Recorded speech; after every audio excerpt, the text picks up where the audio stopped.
Hollywood built empires on beauty, talent, and illusion. But for decades, one truth was considered too dangerous to exist: love that didn't fit the script. While cameras rolled and audiences cheered, some of cinema's brightest stars lived double lives, not by choice, but by necessity. They weren't just acting on screen, they were performing every moment of every day, hiding who they loved, who they were, sometimes even from themselves. Some were blacklisted, others were destroyed, a few fought back. Most simply vanished, their stories buried beneath press releases and carefully constructed lies. Tonight, the silence ends. These are the actors Hollywood exiled, erased, or exploited. Not because they lacked talent, but because they dared to love authentically in an industry built on acceptable fiction. If untold stories of Hollywood's hidden history matter to you, subscribe now, because remembering these names is how we ensure they're never erased twice. Drop the number of any story that moves you in the comments below. William Haines, the star who chose love over empire. In 1930, William Haines stood at the absolute peak of Hollywood power. He was MGM's highest-paid male actor, commanding the box office with charm, wit, and effortless screen presence. Audiences adored him. Studios fought over him. His future seemed limitless. Until Louis B. Mayer, the most powerful man in Hollywood, summoned him to deliver an ultimatum. End your relationship with Jimmy Shields and marry a woman for publicity, or lose everything. Haines didn't hesitate. "I am already married," he said, not legally, but spiritually. That single sentence destroyed his career overnight. MGM tore up his contract. Other studios, terrified of Mayer's wrath, refused to touch him. The Hays Code had made sexual perversion explicitly forbidden in films, and openly gay actors represented existential threats to the industry's carefully manufactured morality. Haines vanished from screens as completely as if he'd never existed. But he didn't crumble. He reinvented himself as an interior designer, with Jimmy by his side. Together they built a second empire, becoming favorites of the same Hollywood elite who'd abandoned him professionally. Joan Crawford called them the happiest couple she knew. Behind closed doors, even deeply closeted stars sought their counsel and companionship. They stayed together for over 50 years, dying months apart. No legal recognition, no wedding, no apologies for the choice that cost him stardom. Just love that survived blacklisting, survived decades of societal condemnation, survived everything Hollywood threw at them. Haines proved something radical, that authenticity could be worth more than fame, that love could matter more than legacy. His exile wasn't failure, it was the most successful rebellion early Hollywood ever witnessed. Tommy Kirk, Disney's golden boy, discarded like trash. At 15, Tommy Kirk became the face of wholesome American childhood. Disney built an empire around his fresh-faced charm. Old Yeller, Swiss Family Robinson, the shaggy dog. He was clean-cut, earnest, everything Walt Disney valued in his carefully curated vision of innocence. By 21, he was gone. Not faded, not retired, expelled. The reason was brutal and simple. He'd fallen in love with another teenage boy. When the boy's mother discovered the relationship, she went directly to Disney executives. Walt Disney himself made the decision. Tommy Kirk would never work for the company again.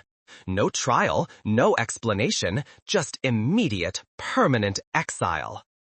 Kirk spiraled. Pills became survival mechanisms. His career collapsed into cheap exploitation films, roles that felt like punishment rather than opportunity. When he came out publicly as gay in the 1970s, mainstream Hollywood locked its doors permanently.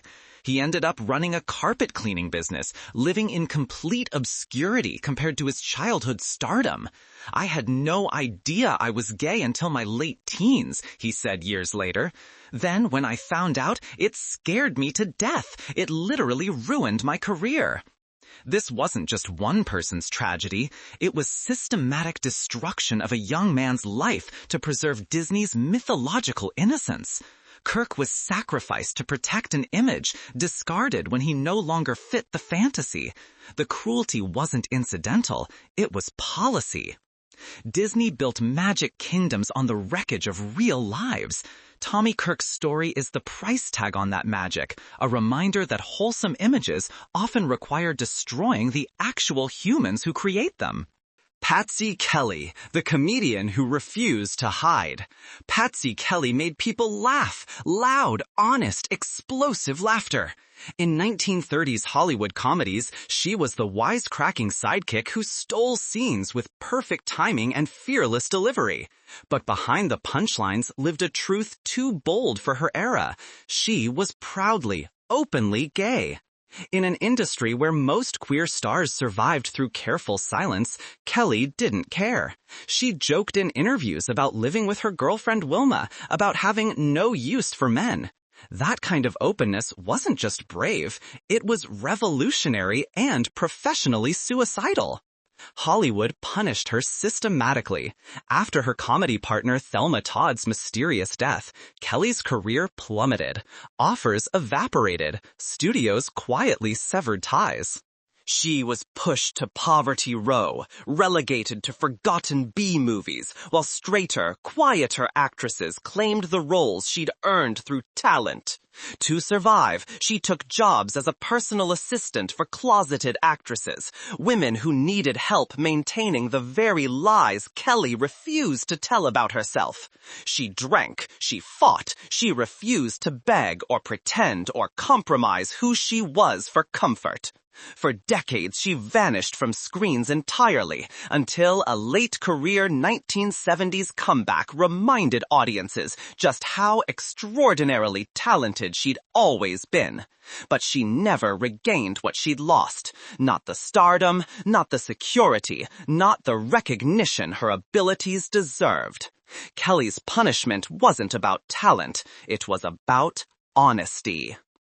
She represented an existential threat to Hollywood's carefully constructed illusions, proof that women could exist joyfully, successfully, without needing men at all. That truth cost her everything except her integrity. Tab Hunter, America's boyfriend who couldn't breathe. He was the dream incarnate. Blonde, tan, all-American perfection. In the 1950s, Tab Hunter was everywhere. Magazine covers, hit records, box office smashes like Battle Cry and Damn Yankees. Teenage girls cried over him. Studio executives prayed for more actors exactly like him. He was the boy next door, carefully packaged and endlessly marketable. But the boy next door had a secret that was slowly suffocating him. Tab Hunter was gay. At 23, that simple fact nearly destroyed his career when Tabloid Confidential threatened to expose his arrest at a private all-male party. Warner Brothers rushed damage control, staging public dates with Natalie Wood and Debbie Reynolds, anyone who could sell the heterosexual illusion. Hunter smiled for cameras, laughed on cue, performed the role of straight heartthrob so perfectly it gleamed. But inside, he was compartmentalizing everything. His real relationship with actor Anthony Perkins had to be lived in whispers and shadows. They couldn't be seen together publicly, couldn't hold hands, couldn't exist as themselves. Every interview was performance. Every public appearance was fiction. The exhaustion became unbearable. Eventually, Hunter broke free, buying out his contract to escape the machinery grinding him down. He reinvented himself in John Waters' cult films like Polyester, finally playing campy versions of the man he'd pretended to be, except now he was in on the joke, reclaiming the image on his own terms. But the peak had passed, not because talent faded, but because authenticity and stardom remained mutually exclusive in his era. Hunter eventually came out publicly, writing a memoir that revealed the decades of performance, the relationships lived in fear, the price of being America's boyfriend when America would have destroyed you for being yourself. Sal Mineo, murdered twice, once by Hollywood, once by a stranger. Sal Mineo played Plato in Rebel Without a Cause, the lonely boy with devastated eyes, crushed by a world that couldn't understand his sensitivity, silently in love with James Dean's character. For a moment, Mineo represented something revolutionary, vulnerable masculinity on screen, tenderness without apology. But life didn't imitate art, it exceeded it in cruelty. Off-screen, Mineo was introspective, gentle, and increasingly unable to hide his bisexuality. Unlike other stars who mastered performance, Mineo's queerness lingered in every glance, every soft-spoken delivery. Directors didn't know what to do with him. Too soft, they said. Too complicated. After his breakthrough success, roles evaporated. He couldn't play the pretty teenager anymore, but Hollywood wouldn't let him grow into a leading man. The industry had no space for the actor he was becoming. In 1972, he publicly acknowledged his sexuality, an act of courage that should have been liberation. Instead, it sealed his exile. Guest television spots and small theater roles became his ceiling. Then came February 12, 1976. Walking toward his apartment after a rehearsal, Mineo was stabbed in the heart by a mugger. He died in the hallway, 37 years old. The media didn't just report his death, they speculated endlessly about gay love triangles, implying he'd somehow brought violence upon himself. The truth was simpler and more tragic. It was a random robbery. But the damage was done. Even in death, Mineo couldn't escape being reduced to salacious speculation, rather than mourned as a talented artist stolen too young. Hollywood made him vulnerable by denying him belonging, then blamed him for becoming a target. His story isn't just about erasure, it's about a system that punishes authenticity, then uses that punishment as proof the authentic were always doomed. Rock Hudson, the handsome lie America loved. Hollywood didn't just create stars, it created mythology. And few myths were bigger, shinier, or more devastating than Rock Hudson.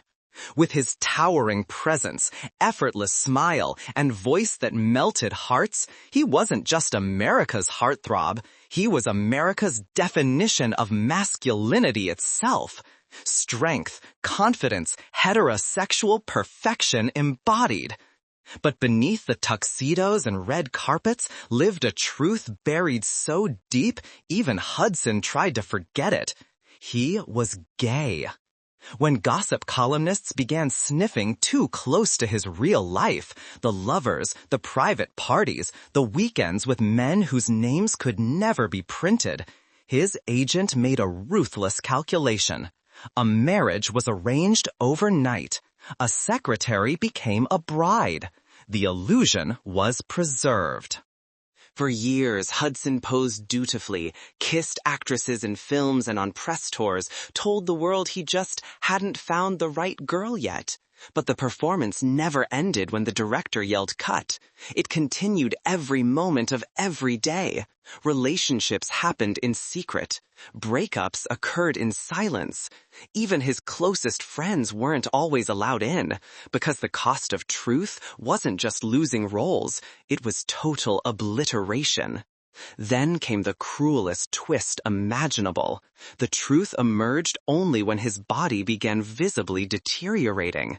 In 1985, Rock Hudson became the first major celebrity to die of AIDS publicly. For the first time, the myth cracked. The strong jawline disappeared. The Hollywood god became human, vulnerable, sick, and still trying to protect everyone, except himself. His death changed how America saw AIDS. It forced conversations. It opened eyes. But it also posed a heartbreaking question. What might his life have looked like if he'd ever been allowed to live it honestly? Hudson spent decades performing heterosexuality so convincingly that millions never questioned it, dying without ever experiencing the freedom of simply being himself. Raymond Burr, the man who invented a family to hide his real one. Raymond Burr built a career on uncovering truth.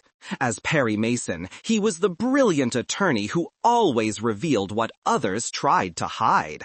But off-screen, Burr wasn't solving mysteries. He was the mystery, constructing an elaborate fiction not to deceive for pleasure, but to survive. When reporters asked why he remained unmarried, Burr offered heartbreaking answers. He spoke of a wife who died in a plane crash, a second wife lost to cancer, a son who succumbed to leukemia. The tragedies were so vivid, so detailed, that newspapers printed them without question. None of it was real. Not the wives, not the child, nothing. Why the elaborate fiction? Because Raymond Burr was in love with Robert Benavidez, his partner for over 30 years. A man who lived with him, worked alongside him, built a quiet life together, but could never be acknowledged as more than a close friend or business associate. The invented tragedies weren't vanity. They were shields, explanations for his solitude that didn't require admitting the truth. While he defended justice on television, he erased it from his own life, not from shame, but from necessity. The world simply wasn't ready. Burr wasn't exiled like others. He never lost roles. Perry Mason made him wealthy and beloved. But the price he paid was intimacy, the ability to acknowledge the person who mattered most. He died in 1993, never publicly confirming what everyone around him quietly knew. Benavidez inherited everything, but never got to call himself partner in the way the world recognizes. Burr's story asks uncomfortable questions. Is hidden love better than none at all? Should survival require erasing the people we cherish most?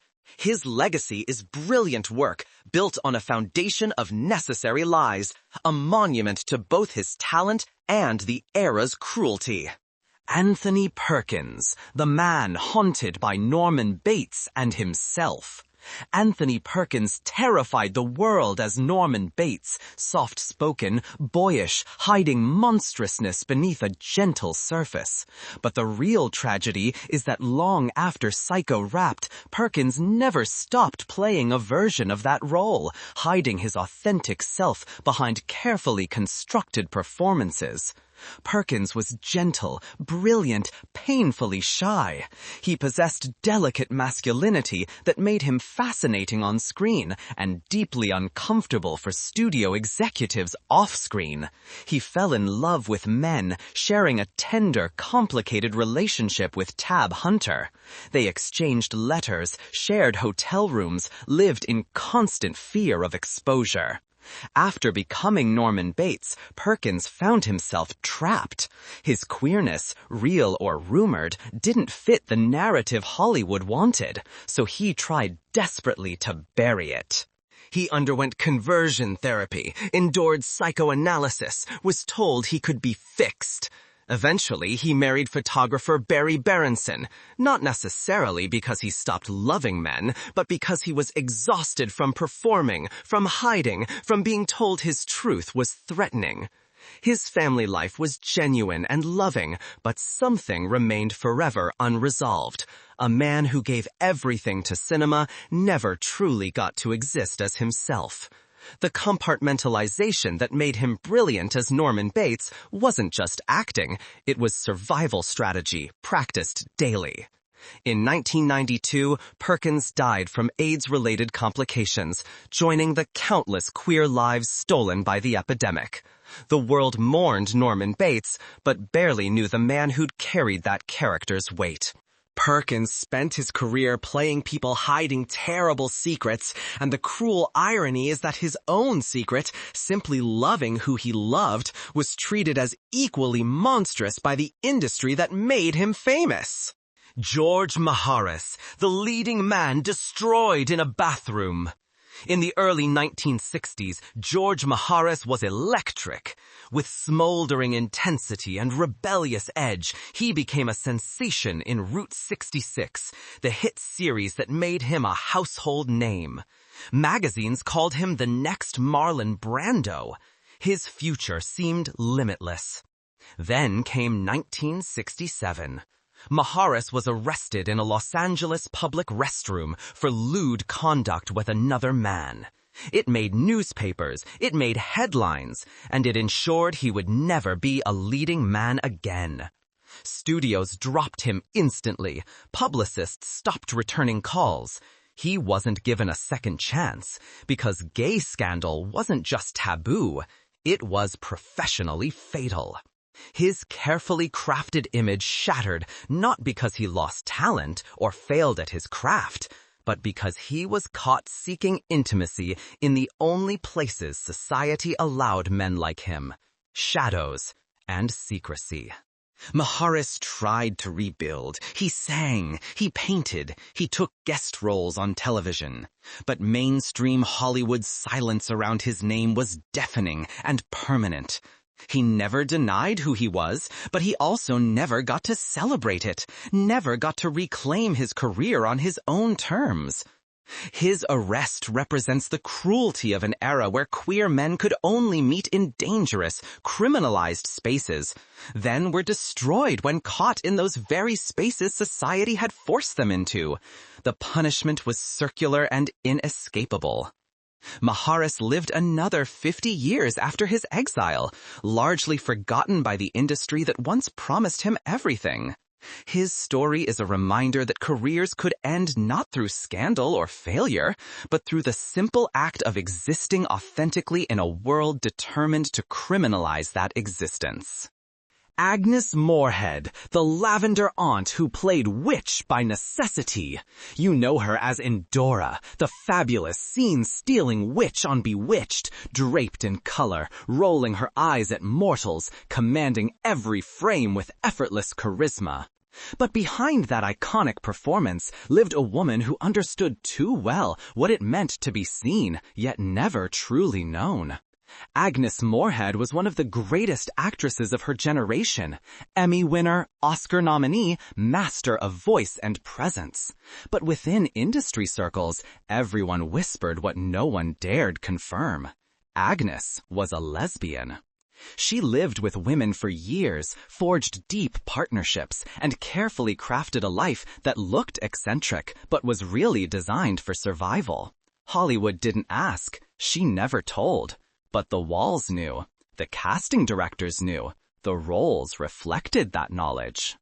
She wasn't typecast because she lacked range. Her abilities were extraordinary. She was typecast because she refused to conform to feminine ideals. She wasn't the girl next door or the weeping wife. She was the strong one, the cold one, the witch. Roles written for women who didn't want or weren't allowed to love men publicly. Co-star Paul Lynde once described her as one of the most elegant lesbians to ever grace a soundstage. But the world never heard that assessment because no one wanted to discuss Agnes's love life, least of all Agnes herself. Her silence was simultaneously self-protection and self-erasure. She died in 1974 with her secrets intact. No scandal, no confession. just a legacy of brilliance shadowed by loneliness and the question that haunted her generation. Could talented women be taken seriously only if they hid their hearts completely? Moorehead's silence was her survival strategy, but it came at immense personal cost. A reminder that safety and authenticity remained mutually exclusive for her entire career. These weren't just celebrities. They were human beings asked to trade their hearts for contracts, their truth for carefully constructed lies. Some fought back openly. Others survived through silence. Many never received justice or acknowledgement, but all of them left indelible marks on Hollywood, even as the industry tried desperately to wipe away evidence of their existence. 3 truths emerge from these stories. First, talent was never the issue. These were some of cinema's most gifted performers, destroyed not by lack of ability, but by who they loved. Second, the closet wasn't protection, it was prison. Whether living openly like William Haines or hiding behind invented tragedies like Raymond Burr, the cost was always devastating. Third, violence, physical, professional, psychological, followed queer stars relentlessly, from Tommy Kirk's Exiled to Sal Mineo's murder to Rock Hudson's death becoming spectacle. These stories matter because erasure continues in subtler forms. Every time we forget these names, every time we sanitize Hollywood history, we complete the work the industry started decades ago. Remembering is resistance. Speaking their names is justice, however delayed. If these stories moved you, honor them by subscribing, ensuring that queer history gets the spotlight it always deserved instead of the shadows it was forced into. Drop a candle emoji for those who never got to grow old, and tell us in the comments which story affected you most deeply. On this channel, the silence ends and the truth speaks.